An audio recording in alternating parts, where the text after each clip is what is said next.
In my opinion, an outstanding HR professional is someone who truly understands the business, someone who is a partner and can feel the pain of the business and the obstacles and the challenges, and really knows how to build relationships.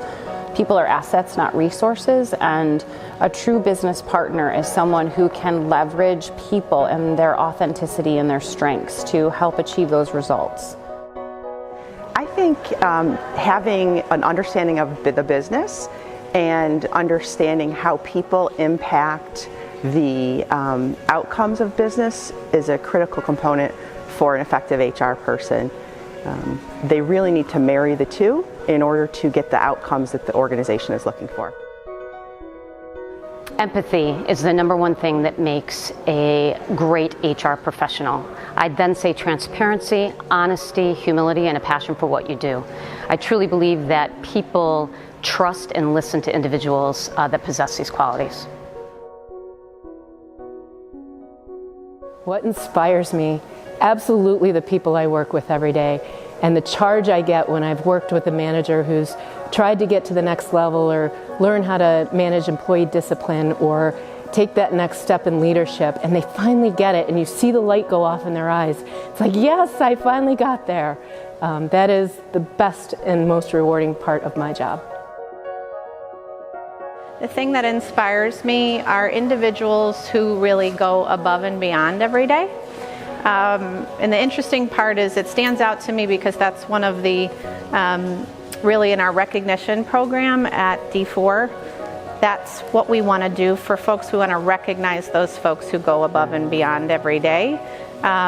With that, I'm impressed, I think, by people who will jump in and do whatever they need to do. They will work hard no matter what. Even when days are challenging or either more or less challenging, they work hard and try to do their very, very best. That makes me excited for them and impresses me and inspires me in the work that I do to help them out. I really am inspired by people that overcome obstacles. I think when you're faced with difficulties in your life or your career and you have the fortitude to move past that and just persevere, I think that's very inspiring. I'm also very inspired by music. I love all kinds of music. I think it affects your mood. I think it affects how you see the world around you. And it's an interesting outlet of creativity.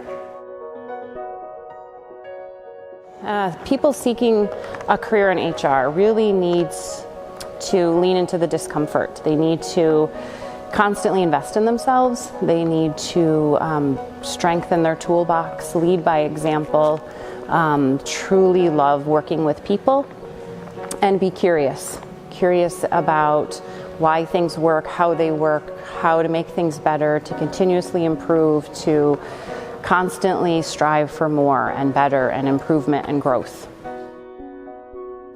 I think one of the biggest things that I would encourage folks to do is to think about if they enjoy working with people.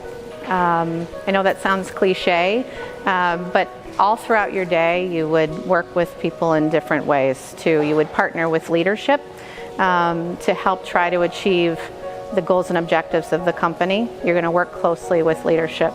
You're going to work closely with employees as they come to you with a variety of needs and questions.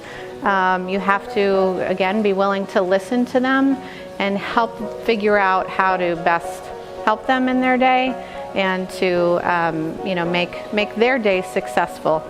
That to me is rewarding. If that's the kind of work, that's something that interests you, that would be, I think, the number one thing to think about. Be bold. Do not sacrifice who you are simply to fit in. You have to be a lifelong learner to be successful in this area of the business.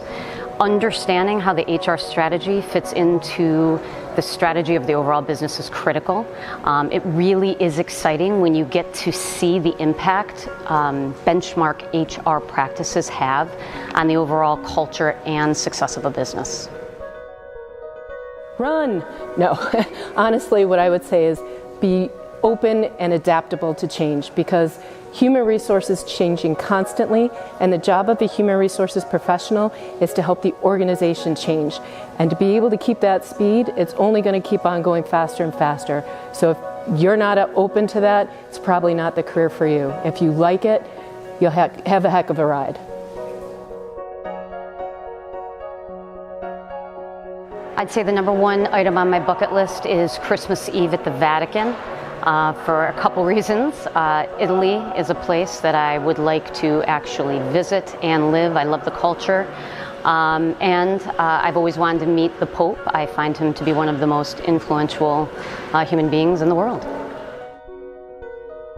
My bucket list, I think I've enjoyed a lot of things in life, but the one thing I haven't done yet that I would love to do would be to go snorkeling at the Great Barrier Reef in Australia.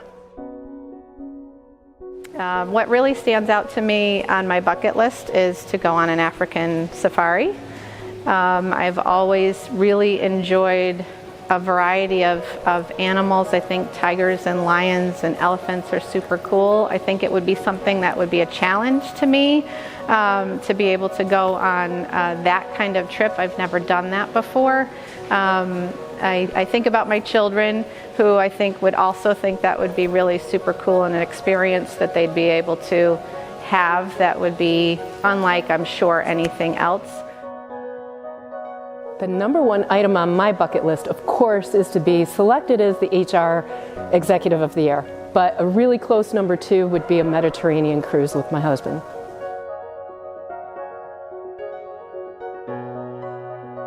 So I've thought about this quite a bit.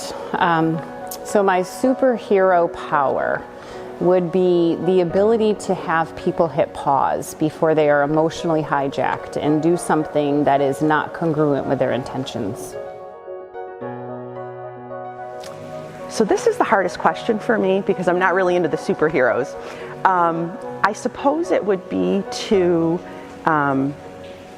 turn hatred into kindness. Might be the best I could do for a superhero.